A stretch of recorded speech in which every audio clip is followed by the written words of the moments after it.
கடகராசி நண்பர்கள் அனைவருக்கும் வணக்கம். பிப்ரவரி மாதம் ஒரு அருமையான மாதமாக கடகராசியினருக்கு இருக்கின்றது.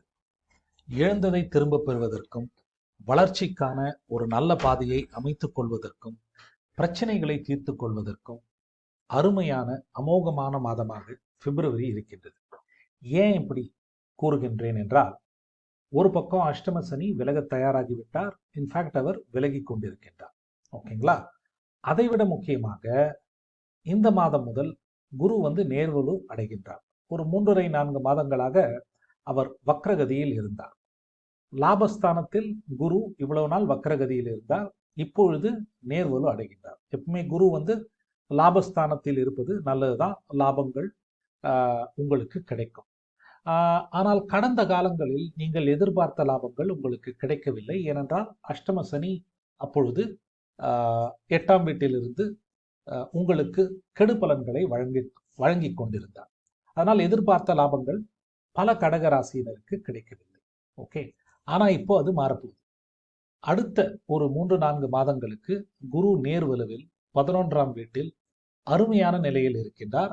அஷ்டம சனி தன்னுடைய 8ஆம் வீட்டிலிருந்து 9ஆம் வீட்டிற்கு சென்று கொண்டிருக்கின்றார், செல்ல தயாராகிவிட்டார் அப்படின்னு சொல்லலாம்.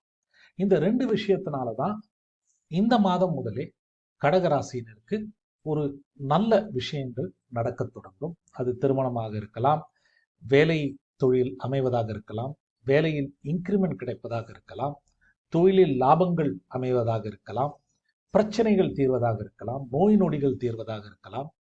ரைட், இழந்ததை திரும்ப பெறுவதற்கான ஒரு நிலை அப்படின்னு நம்ம சொல்லலாம். அதுதான் முன்னாடியே சொன்ன, இழந்ததை திரும்ப பெறுவது, முன்னேற்றத்திற்கான ஒரு பாதையை அமைத்துக் கொள்வது, அது இரண்டுமே இந்த மாதம் முதல் நடக்க ஆரம்பிக்கும். இதை நீங்க ஏற்கனவே உணர்ந்திருப்பீங்க அப்படின்னு நான் நினைக்கிறேன். ஏன்னா குரு நேர்வலு அடையறதுக்கு முன்னாடியே சில பலன்களை அவர் கொடுப்பார்.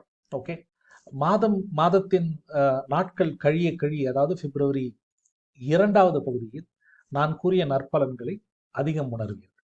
ஓகேங்களா? ஸோ டெஃபினெட்லி பிப்ரவரி ஒரு சூப்பர் மந்த், மிஸ் பண்ணிடாதீங்க. மற்ற கிரகங்களை நம்ம பார்த்தோம்னா, மாதத்தின் 2வது பகுதியில் சூரியன் 8ஆம் வீட்டில் சனியுடன் இருக்க போகின்றார். இதனால் தந்தை, அரசு, மேலதிகாரி சார்ந்த விஷயங்களில் பிரச்சனைகளோ, ஈகோ கிளாஷ் போன்ற விஷயங்களோ வந்து போவதற்கு வாய்ப்பு இருக்கு. செவ்வாய் 12இல் வக்ரமாக இருப்பதால் உங்களுடைய தூக்கம் சற்றே பாதிக்கப்படலாம். சரிங்களா? பெரிய பிரச்சனை எதுவும் இல்லை. அப்படியே இருந்தாலும் அது ஒரு டெம்பரரி விஷயமாகத்தான் இருக்கும். திரும்பவும் சொல்றேன், பிப்ரவரி மாதம் கடகராசியினருக்கு ஒரு அமோகமான மாதம். நன்றி, வணக்கம், வாழ்த்துக்கள்.